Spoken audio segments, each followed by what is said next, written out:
Well, hello, and welcome to being almost done with Presbyterian polity. I want to say first how strongly this class is working, how well you're working together, and how deeply engaged all of you are. I've been proud of the work that you've done, glad for all that I've seen you learning, and grateful to be working with you. Today, our traveling roadshow of polity class is in Heemskerk, the Netherlands. I wish I could say I came here because of the Belhar Confession, and there actually are some connections between the Belhar Confession and the Netherlands, and I'll say more about them. But I'm here because of my PhD work at the Vrije Universiteit Amsterdam, the VU Amsterdam. I've spent 4 days working with colleagues on a piece that I wrote along with some other students, getting feedback and making next steps. And now I'm waiting for my family to arrive in Heemskerk, which is a little town northwest of Amsterdam, where we'll spend some time together. This week, we have the second to last of our confessions. It is actually the latest addition to the Book of Confessions, but the Book of Confessions is compiled in order not of when things are added to it, but in order of writing. And the Belhar Confession was written before the Brief Statement of Faith, and so thus it goes into the Book of Confessions before that.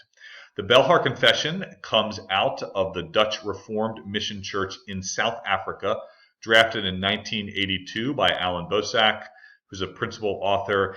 And I will say that it's somewhat important to know that he is a highly regarded and widely known theologian, also ran into some legal and personal problems at some of the height of his work. And sometimes that comes up as people are considering his own history and contributions, of which this is a piece of it. So good for you to know if someone else brings that up. Formally adopted with some minor changes in 1986 by the Dutch Reformed Mission Church. This is at the height of the tensions around apartheid.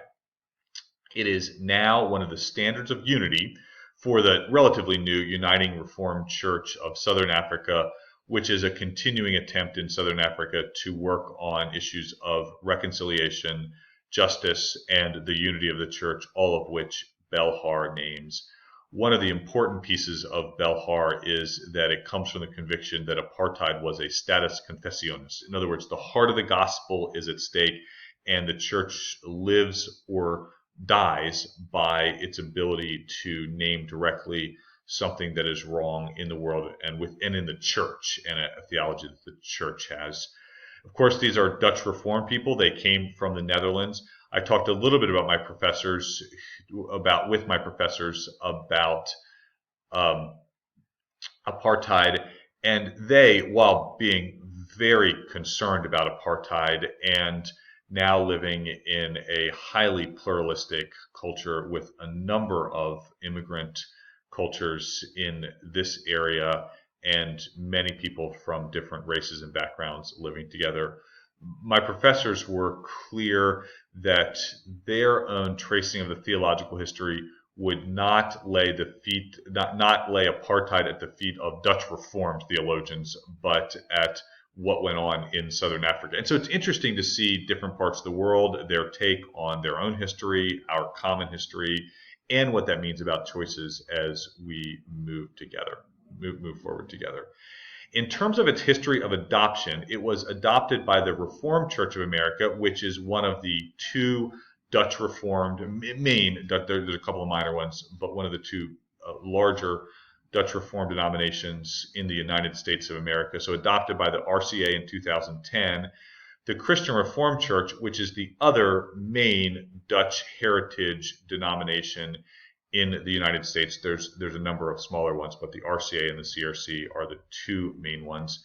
It's contemporary testimony to them. They actually created another category and then changed its name in the name of that category in 2017, because they did not want to make it one of their confessional standards.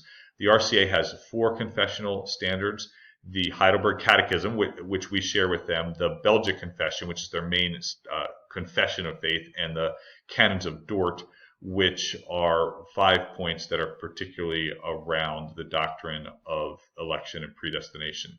The Christian Reformed Church shares the Heidelberg, the Belgic, and the canons of Dort, and then would have this other category into which they have placed the Belhar. In the terms of the PCUSA, there was a long study process in the early 2000s. It was sent to presbyteries, which means it was passed by a General Assembly in 2010, and then it was rejected. There were not a sufficient number of presbyteries that voted in favor of it for it to be put in the Book of Confessions in that period. And some of that had to do with some other things that were going on in the life of the church. The new form of government was going through, lots of controversy around ordination standards at that point. And so in some sense, even people who were in favor of it look at that and go, gosh, maybe it was too much at one point and overwhelming for people to consider. So in 2014, actually, the General Assembly turned right back around and 2012, they set it out for study because that's what you have to do. And then 2014, immediately sent it on. It was adopted by the requisite number of presbyteries, which is 2/3 of the presbyteries, and then again by the General Assembly in 2016, and is now part of our Book of Confessions. I want you to note two things as you're considering this. The first is the structure of it, which is the we believe, therefore we reject. Similar to Barment, I think it's an attempt to say that there are particular things going on in the life of the church. And remember, the church had come up with theological, in South Africa, the church had come up with theological justification for apartheid. So this was not just the church looking at the culture, but the church looking at itself and being clear about who we are, gaining clarity about our understanding of the gospel after a false gospel had been adopted and promulgated by the church. So we're talking with ourselves.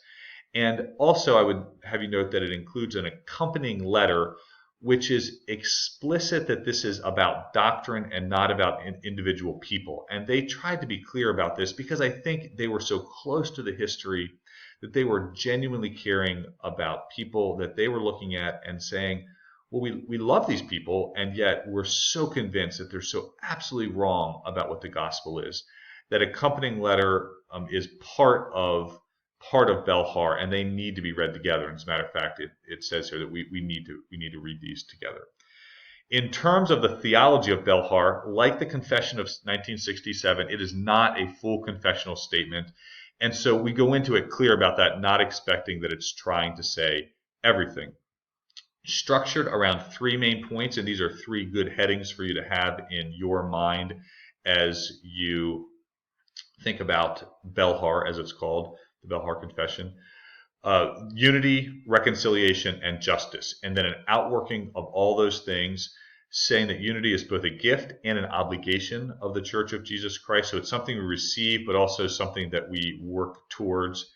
That true faith in Jesus Christ is the only condition for membership of this church. And notice that they talk unity, not just denomination to denomination, but they're talking about the unity of the church.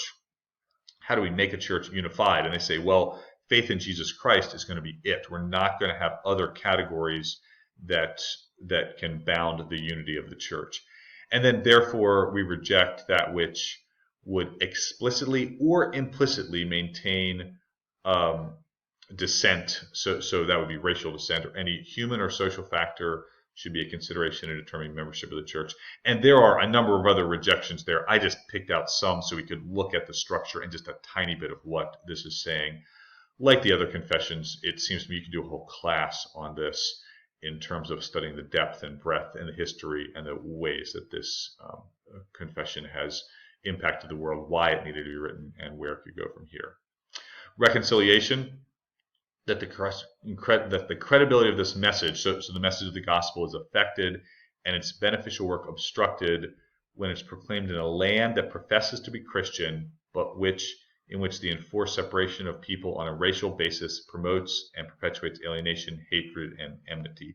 So I want you to notice a couple of things about this. One is that this confession is explicitly written for a certain place in a certain time.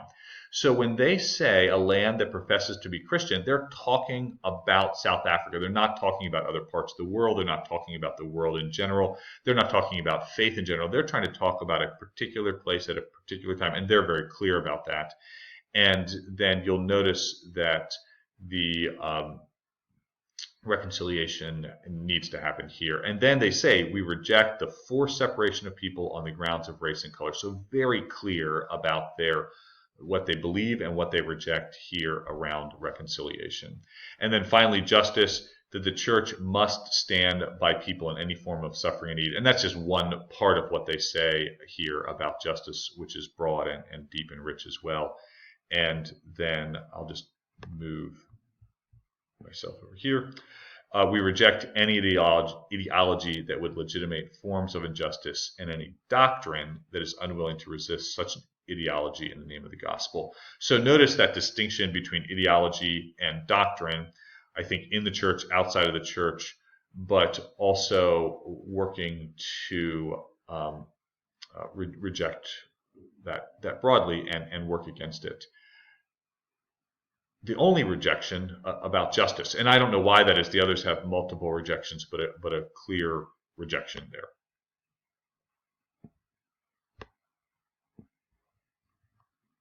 Finally, the polity of Belhar, which not surprisingly would have three themes to it. I think what they would say about Belhar is that we're to embody unity. And you'll notice that embodiment of unity is on let's say, a local level. I would say when we talk about unity, we tend to talk broadly, we talk denominationally, but they are looking around a community as well. They're not rejecting denominational unity, but they would look around a community and say, are we embodying unity here? Are we able to say that the life lived here by this community of faith embodies a unity of the peoples in this area? And I think that's a great question for us to be asked on a polity basis. And then I think it can be extended more broadly denominationally, that we seek the unity of the body of Christ, and we continually ask, are the divisions we've created divisions that necessarily are necessary?